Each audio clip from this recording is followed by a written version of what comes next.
Am I the jerk for refusing to let my in-laws stay with us again? My husband, a 34-year-old man, and I, a 31-year-old woman, recently threw a birthday party for our 3-year-old daughter. We also have 2 other little ones in the house, a 2-year-old daughter and a 1-year-old son. My husband's father decided that he wanted to stay with us for the party. He brought his wife, my brother-in-law, and my sister-in-law. We were hosting almost 100 people in our house. I ordered most of the items we needed for hosting and serving purposes and had the food catered. All we needed to do on the day of the event was move around our home to accommodate the tables, chairs, and hosting equipment and set everything out. My father-in-law decided to spend most of the day in his room and away from the setup. His wife was constantly walking around and complaining about being asked to stay quiet since the baby was napping. As I was running around carrying large tables, moving furniture, decorating, and watching children, my husband's family was calling me mean names behind my back while also being no help at all. They were not even hanging out with the kids that they were supposedly there to see. After the party, my family stuck around to help clean up. My husband's family also stuck around, apparently just to judge. My father-in-law, his wife, sister-in-law, and brother-in-law all stayed out of the way and napped while we cleaned up. My mother-in-law and her husband sat around and watched my family clean up. After my mother-in-law and her husband left, 3 hours after the party ended, they were apparently talking about how weird it was that my family was helping, and how gross it was that everything needed to be cleaned right away. They said that my kids are probably going to have problems as they grow up since I keep them in such a sterile environment. My house is in no way perfect, but after hosting that many people, there is definitely some cleaning to do before letting 3 children under 3 years of age run around the house again. I told my husband that his family is no longer allowed to stay with us when they're in town for events, and they need to leave when the event is done. I am tired of feeling judged in my own space. He says I am being too harsh, and that they are just not as clean as we are. He thinks since they did not actively hinder us and did not make these comments directly to me, I should just brush it off. Am I the asshole? You are not the jerk. Your husband failed to set appropriate expectations for his family's visit, especially when you have 3 toddlers and are hosting a huge party. If his family didn't want to help out at all, they shouldn't be staying for free and treating your home like a hotel. The fact that they not only didn't help but also criticized you and created more work is beyond unacceptable. Your husband not backing you up is a serious issue, and it might be worth considering couples counseling to address his inability to stand up to his family. Am I the jerk for not giving my sibling access to an apartment that our grandmother promised them? 20 years ago, my grandmother promised my brother an apartment before she passed away. She registered him there without my grandfather's knowledge. In our country, this is often considered equivalent to ownership rights, though it's not entirely so. My grandfather was living in the United States at the time and rarely visited. My father and brother started renovating the apartment together. When my grandfather returned to Poland and discovered that my brother was registered there, he decided to have him legally deregistered without his knowledge. For several years, my grandfather only visited my father's sister's family and had a strained relationship with our side of the family. My brother got offended and stopped talking to him altogether. Eventually, my father and grandfather reconnected, and my grandfather decided to write a will,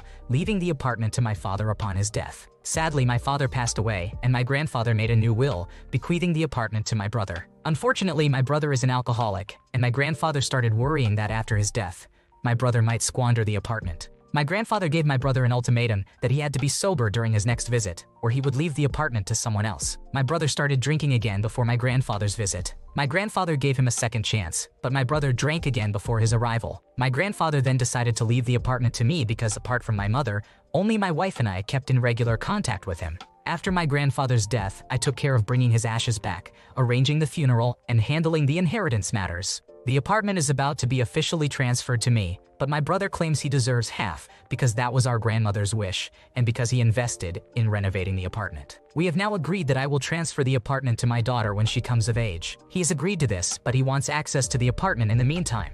I fear that he might move in, start drinking there, and I will end up having to pay the bills. Am I the asshole? Nothing you have done here makes me think you are the jerk. A promise made 20 years ago means nothing in the reality of today. Your brother was given conditions by your grandfather, which he didn't meet, so he needs to deal with the consequences of his choices now. It's legally yours, and he lost his chance because of his own actions. Am I the jerk for not helping out my half-brother financially? When I, a 23-year-old female, was 15, my dad cheated on my mom. It was a messy divorce and hurt me deeply as they always had a loving marriage.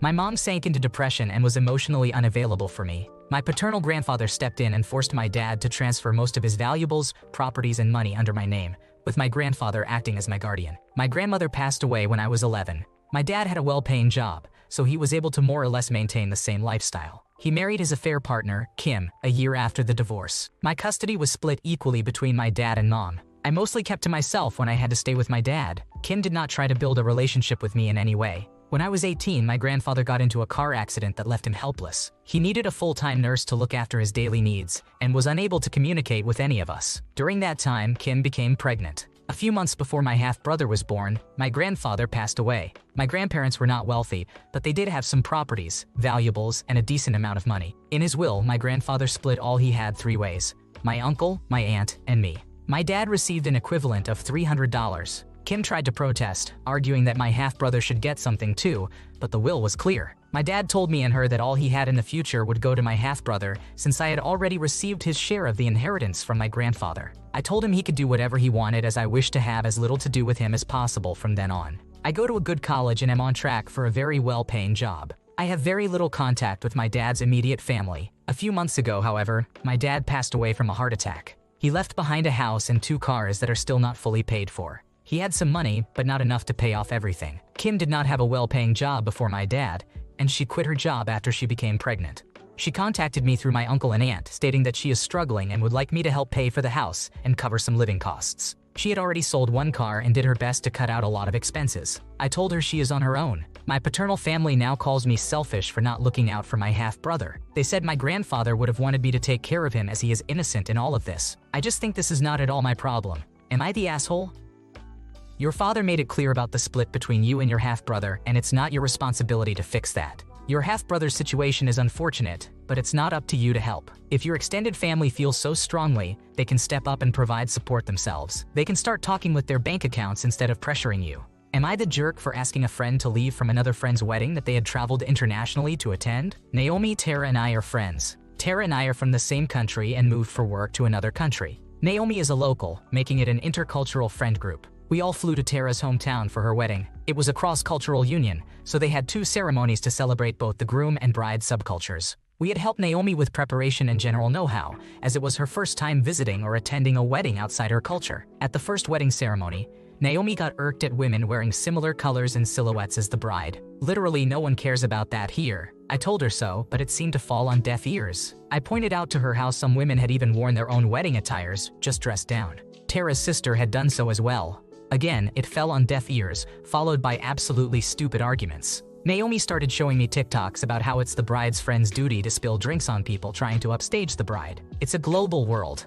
Regardless of the culture, respecting the bride is important across them all. Absolutely asinine behavior. When the party reached high spirits, Naomi actually started looking for a target. These women were sisters, aunts, in-laws, and mother's friends. Naomi isn't a professional prankster. It would have looked intentional. I told my other friends what she was up to, and we managed to end the night without an issue. She wasn't even the only American first-timer there. Other foreign guests were having a great time. I don't know what got into her. At the after-party, we jokingly told Tara about it. She laughed, called Naomi an ass, and told her not to create a scene. The next day was the second wedding ceremony. More than half the women wore very similar attires in the same color as Tara. Naomi was at it again. She almost did spill on the groom's aunt and filmed herself doing it. I was too hungover, drunk, tired, distracted, and pissed to babysit her. I had to ask her to leave. She obviously didn't want to but missed out on the second wedding reception. That night, I texted Tara to tell her everything. She sent me a pat on the back gif, but Naomi was really pissed and still is. I did feel guilty, so I went above and beyond to make the rest of her trip nicer.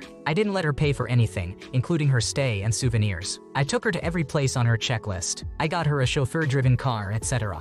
She still thinks I was the ass, not her, because she missed out on the reception. Am I the asshole?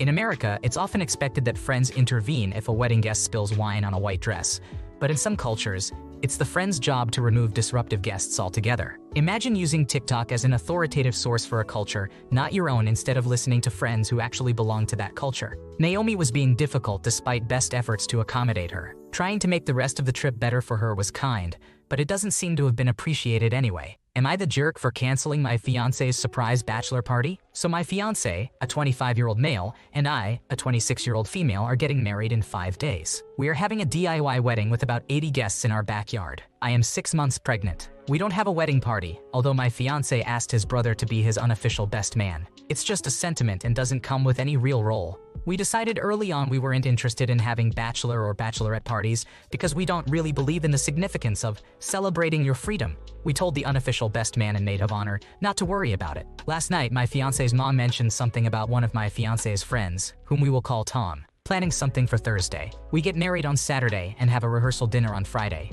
Tom is not the best man, and no conversation about him being a best man has ever occurred. My fiancé texted Tom, saying he heard something about a plan for Thursday and wanted to know what was up. Immediately, Tom FaceTimed us and sheepishly admitted he was planning a bachelor party. He went into some details about the plan, which mostly involved getting drunk. He also said that my friends had planned something for me. The gist of it was that he planned a party and invited everyone but me and my closest female friends. I was so shocked at the lengths he had gone to coordinate this behind our backs. He picked people up from an airport that is 2 hours away, contacted dozens of our friends he had either met briefly or didn't know at all, and also found my mom on Facebook to get someone to plan something for me. I didn't know how to respond. My fiancé didn't know what to say either, and looked at me like it was my decision to call this off or not. I said, "Oh my god, no, we don't want bachelor parties. I'm not interested in this." I felt very put on the spot, but also bad for ruining weeks of planning. On one hand, it seems sweet that Tom went so out of his way to plan and coordinate this event. On the other hand, it seems like a huge overstep to do it without any input from us. I also think he knows us well enough to know that if we were asked,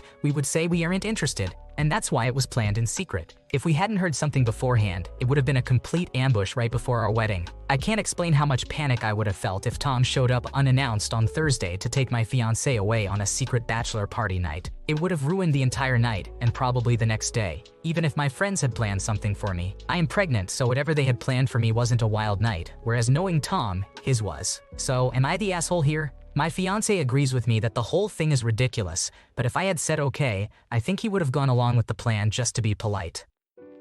Nothing you have done here makes me think you are the jerk, but it sounds like some people are flying in for this party. You can tell Tom that you and your friends will be joining the party and that anything not in good taste or predicated on drunken partying should be canceled. Out of respect for guests who are traveling, it's best for everyone to enjoy a nice evening together. That way, everyone can have a good time without causing those who spent money to fly in to cancel their plans. Am I the jerk for making my coworkers aware that the manager had been stealing from everyone? I have been working at a fast food place. Last month, I was able to pick up work at a sister store after the general manager scheduled me for 4 hours for the entire week. I am supposed to be a full-time employee. When I was there, I saw that the manager was not tipping himself out. When I asked, he said it was against company policy. Meanwhile, the general manager at my home store had been making everyone include her in the division of tips if she was in the store. I Googled it, and not only was it against company policy, it was a violation of federal and state law. It is considered wage theft. The sister store's general manager suggested I report it to the district manager. I did, and he said he would correct it immediately. For me,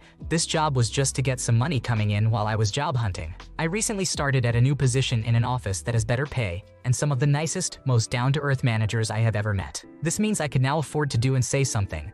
I had asked the district manager not to mention my name to my general manager, but it would have been really obvious. I had to reduce the hours I could work due to the new job, so I obviously expected them to get cut down from full-time at this point. The general manager texted me 2 days before my Saturday shift, asking if I would be in. At this point, it was a 4-hour shift. The day before, I got a text that the schedule had changed, and I was now only scheduled for 2 hours. I asked her why, mentioning her dishonesty regarding my hours previously. I then asked her if this was retaliation for reporting her for wage theft. I mentioned the laws and the company policies she had broken. She had worked in a restaurant for over a decade in the same state. It is very unlikely she did not know the rules. When the upcoming schedule came out, I asked more questions, including ones that specifically mentioned that she stole from everyone. It turns out I had been messaging the work chat this entire time. Whoops. What was weird though, was that my coworkers started attacking me. They said I was being toxic and were acting like this was a problem specific to me. They acted like I was publicly taking my frustrations out on her. But they were the ones I was actually mad on behalf of.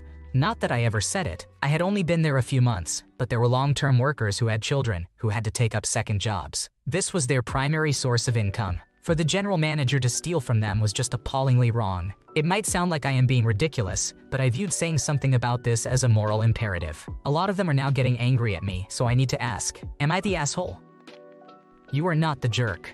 OPay's GM was breaking the law and stealing from coworkers, and now their hours are suddenly being reduced? Take some pictures of the schedules before and after calling the GM out, then go to corporate. I can't believe people are mad at OP for stopping their boss from stealing even more money. Thanks for watching. When you subscribe, make sure to hit the bell to turn on notifications so you never miss a video. To finish listening to all the stories, check out the playlist in the description.